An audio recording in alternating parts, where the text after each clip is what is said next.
Graça e paz da parte de Deus Pai que nos criou, Deus Filho Jesus Cristo que nos salvou morrendo na cruz, e Deus Espírito Santo que nos dá fé e que continua nos alimentando dessa mesma fé através da palavra. O texto de hoje, o texto de João, capítulo 6, versículos 51 a 59, acabou de ser lido, e sobre esse texto nós queremos meditar com o tema: Jesus Cristo, o pão da vida, nos alimenta para a eternidade. Que assim seja. Vamos meditar nessas palavras. Amém.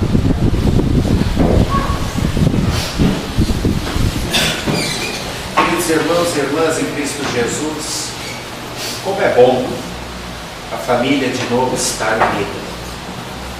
Depois de um tempo em que minha filha menor ficou na casa dos meus pais, o seu estudo voltou, estamos novamente juntos.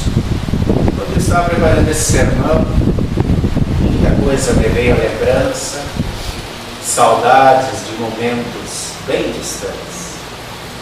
E eu estava lembrando quando a gente estava de passagem para Erechim, vindo para cá, há 18 anos atrás.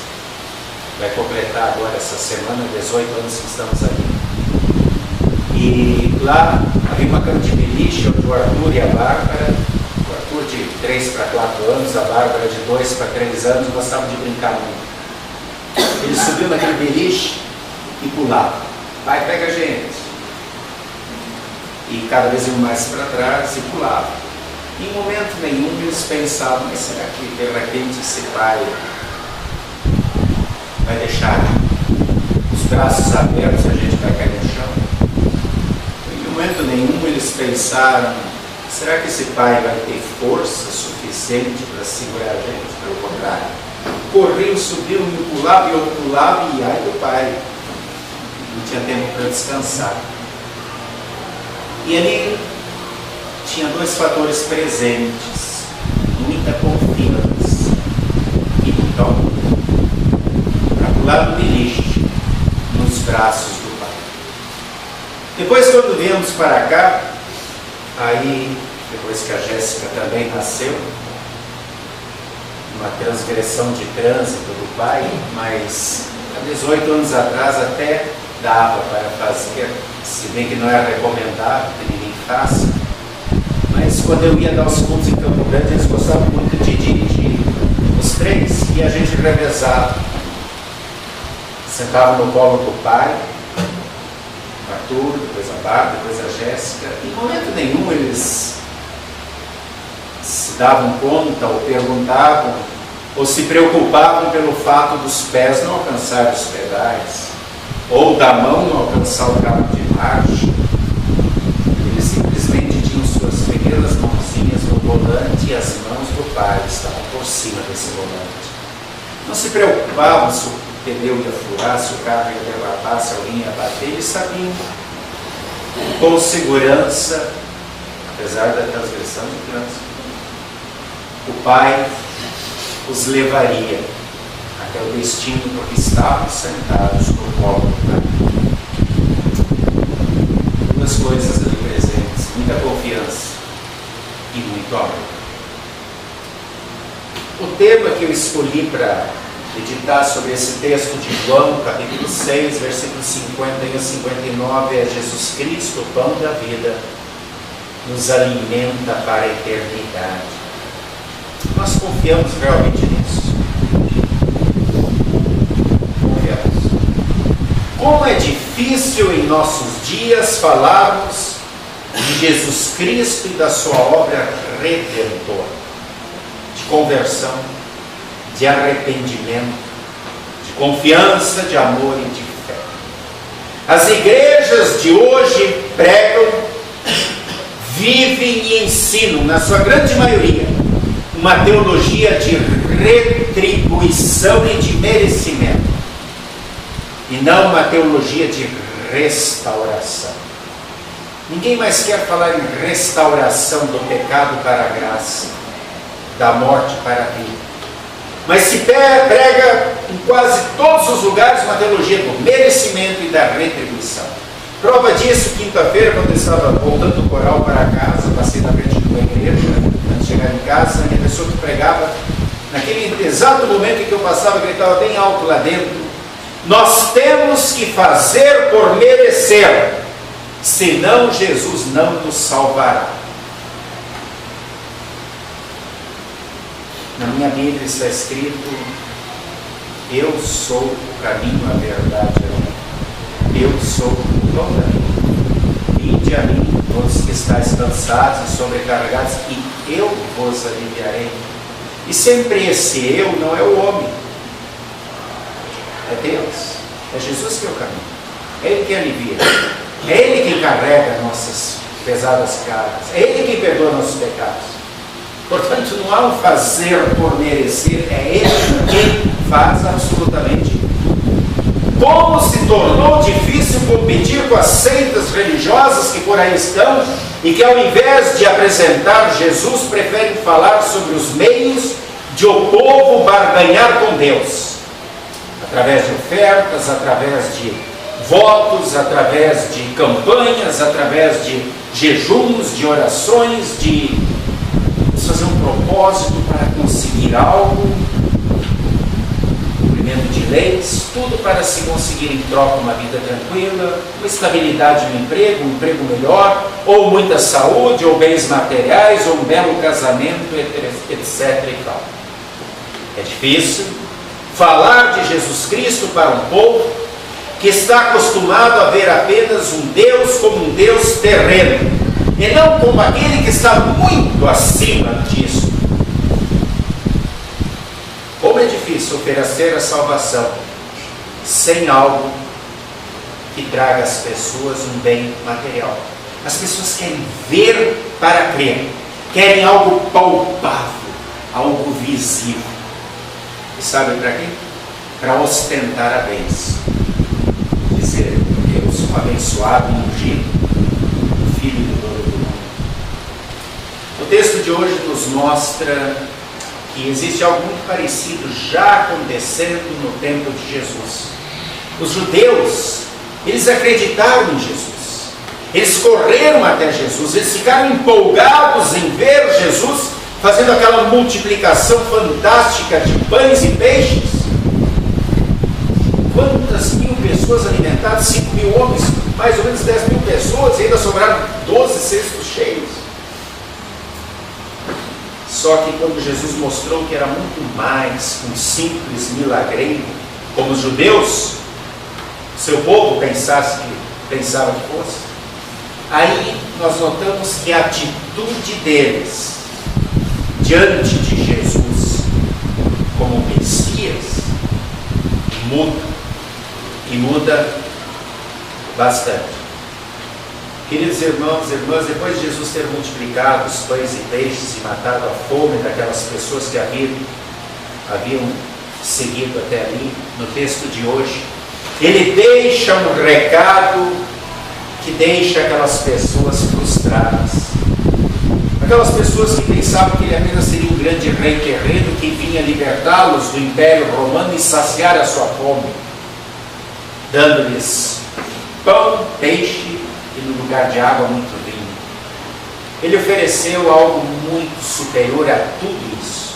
Ele ofereceu a si mesmo como o pão da vida. E é assim que começa o nosso texto de hoje. Sem sombra de dúvida, Jesus, no texto de hoje, nos traz um alimento que é muito superior ao alimento material, físico, corporal, quando Ele diz que é o pão que sustenta para a eternidade. O versículo 51 que acabamos de ouvir começa quando Jesus diz assim: eu sou o pão vivo que desceu do céu, se alguém dele comer, viverá eternamente. Além de Jesus estar preocupado em não mandar uma multidão faminta, com o estômago vazio para casa, e Ele providencia o pão naquele momento, multiplicando pães e peixes, Ele procura também alimentar o seu espírito, consolando-os, confortando-os, e Ele diz: que Ele é o pão vivo, agora para o presente e também para a eternidade. Para todos aqueles que querem alimentar com o seu espírito. Ele diz: eu sou o pão que desceu do céu. Com essas palavras, Jesus tinha muito a dizer a esse seu povo. Em primeiro lugar, quando ele diz que é o pão vivo que desceu do céu, ele quer lembrar a esse povo que Deus já havia dado há 1500 anos antes um outro pão do céu que os alimentara durante 40 anos no Egito, que é o maná, conhecido como o pão dos anjos. Agora Jesus lembra da mesma forma como Deus enviou o pão do céu para saciar a fome e não deixá-los morrer no deserto, assim também agora manda o seu próprio Filho como sendo o pão vivo, para não deixar morrer o espírito, para não deixar morrer a alma. Igualmente, Jesus oferece, como o Pai ofereceu, um pão, só que um pão infinitamente superior àquele maná no deserto. Aquele maná saciou a fome momentaneamente. As pessoas que se alimentaram daquele maná, do pão que havia sido dado do céu naquela ocasião, já tinham morrido há muito tempo. Agora, porém, Jesus está oferecendo a eles espiritualmente o pão da vida, que vai alimentá-los permanentemente, fazer com que eles tenham a vida eterna com este pão. Cristo, o pão da vida, nos alimenta para a eternidade. É o tema que eu escolhi para essa mensagem. Eu perguntei: cremos realmente nisso? A nossa razão, ela tem dificuldades para aceitar essa verdade. Tanto que logo no versículo 52, o povo que está ali com Jesus começa a duvidar: como é que nós vamos comer a carne dele e beber o seu sangue? Como é que ele diz que é o pão que desceu do céu vivo? Nós conhecemos o pai, a mãe dele, sabemos que ele era carpinteiro. Que história é essa? Comer a carne e beber o sangue. Canibalismo? E de fato a igreja cristã, no princípio, por alguns grupos, ela foi considerada canibalista, porque, segundo os documentos antigos da igreja cristã, no momento, o culto era público, mas no momento da Santa Ceia, como a Santa Ceia também tem o objetivo de mostrar comunhão em Cristo, no momento da Santa Ceia era pedido para os visitantes se retirarem. E se dizia: nós agora, como membros do corpo de Cristo, vamos comer o corpo e beber seu sangue. As pessoas que não entendiam pensavam que ali estava acontecendo o canibalismo. Por isso que quando Jesus, aqui nesse momento, diz que é preciso comer a sua carne e beber o seu sangue, para um judeu, isso é muito mais do que uma transgressão da lei, bem pior do que sentar no colo do motorista. Porque para os judeus havia a lei de Moisés que dizia que aquele que tocasse em sangue era impuro. Ou seja, se alguém bebesse o sangue, seria apedrejado, morto. Eles não conseguiam entender isso. E esse é o grande problema do ser humano quando quer colocar a razão acima da fé e entender Deus. Jesus nunca disse: me entendam, ele disse: creiam em mim. Mas o ser humano sempre de novo quer tentar entender a Deus para tentar estar no mesmo nível e dessa maneira manipular a Deus. Queridos irmãos e irmãs, é preciso saltar do lixo.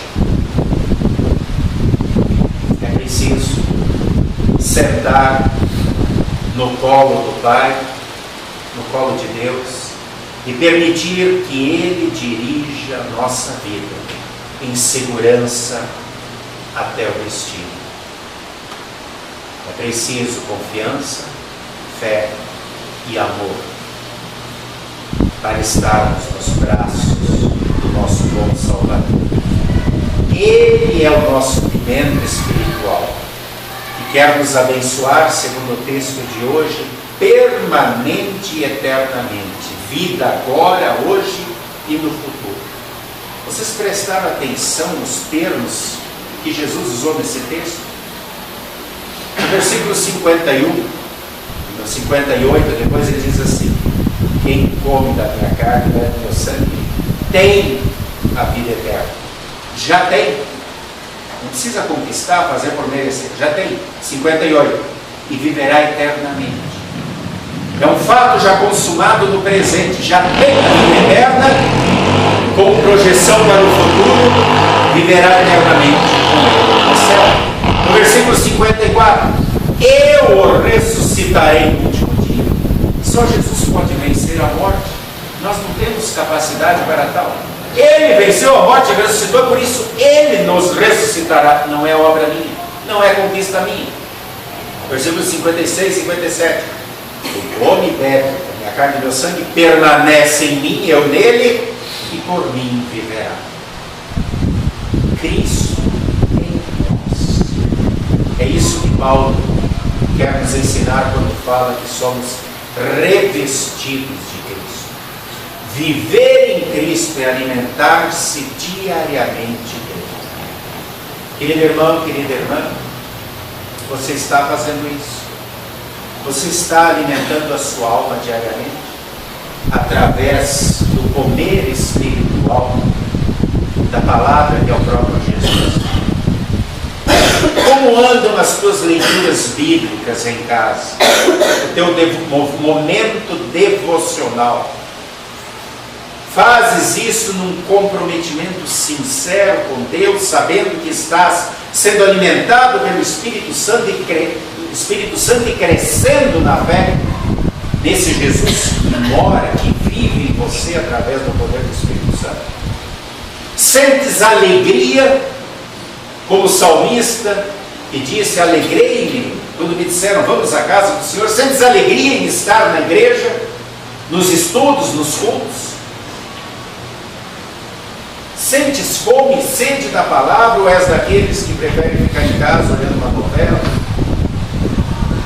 Muito sol, muita chuva, não dá para sair de casa, a visita está chegando. Quando a gente se prepara para uma festa, a gente já se arruma com tanta antecedência.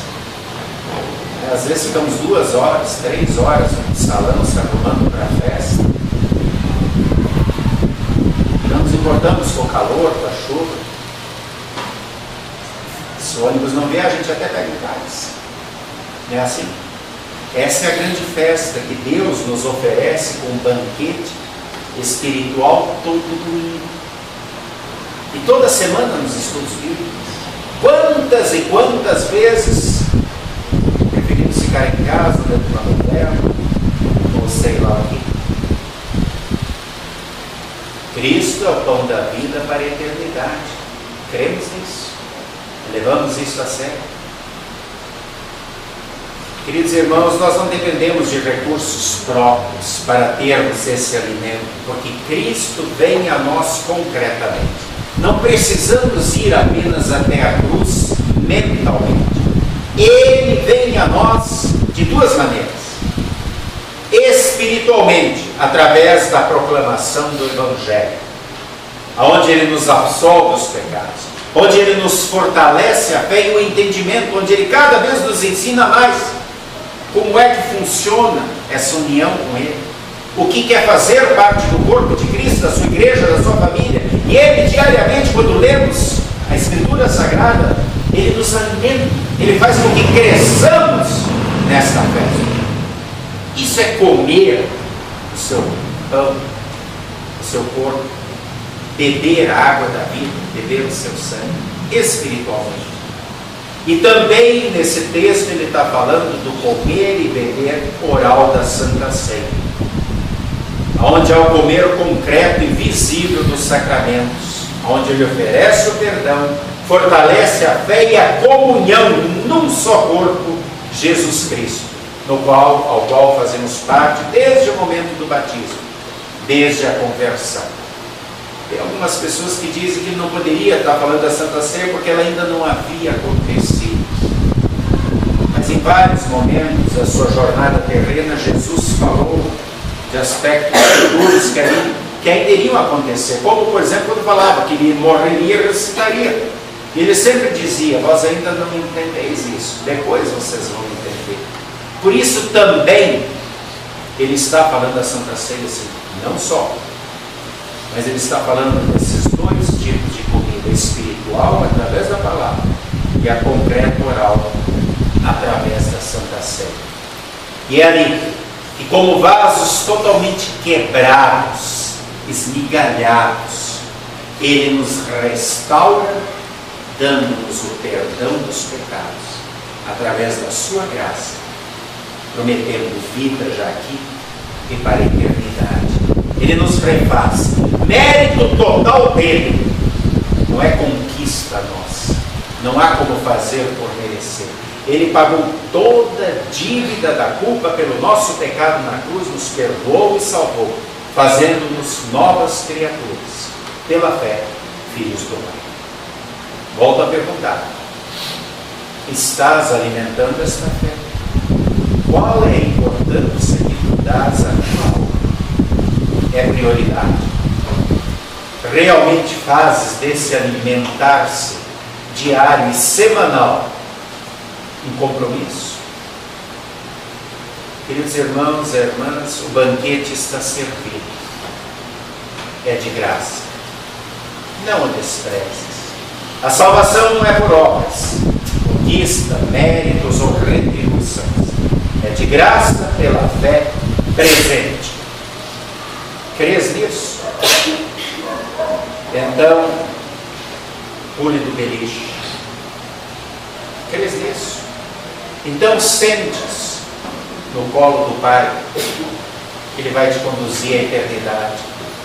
Sentes no colo daquele que veio de lá e vai voltar para lá, porque é só Ele que conhece o caminho. Embora o mundo e às vezes os cristãos também queiram e busquem soluções imediatas para os seus problemas, fora do Evangelho de Cristo, nós que temos a certeza de que só há vida e salvação em Cristo, precisamos repartir esse pão da vida com tantos e tantos famintos que ainda há por aí, procurando alimento onde na realidade nunca encontrarão. Ao contrário, o alimento que recebem em outros lugares, fora da Escritura Sagrada, ao invés de fortalecê-los, os conduz para um caminho ou por um caminho que o diabo prepara e tem como objetivo a condenação eterna. Toda idolatria, toda descrença e todo culto do eu posso, eu faço, eu troco, eu, conduz ao inferno.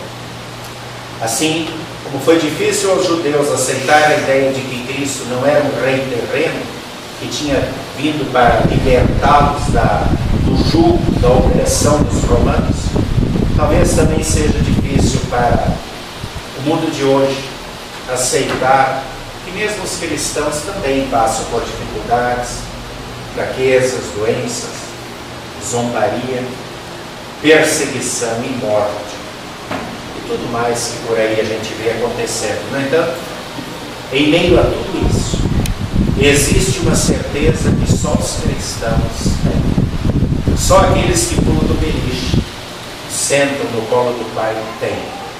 E essa certeza não é deste mundo. É a certeza de que somos amados, salvos por graça. Já estamos salvos, estamos indo para a eternidade morar com Ele. Que Deus nos conceda vontade, fome e sede de cada vez nos alimentarmos mais com o pão da vida. Na forma espiritual, lendo, estudando, ouvindo e aprendendo. E na forma oral, vindo para a Santa Ceia, para a nossa salvação, para a honra e glória dele. Amém. E a paz de Deus, que excede o entendimento humano, guarda nossos corações e mentes em Cristo Jesus até o dia que o veremos face a face, como Ele é. Até lá, nos alimentemos do pão da vida e levemos este pão a tantos famintos que existem por aí. Amém.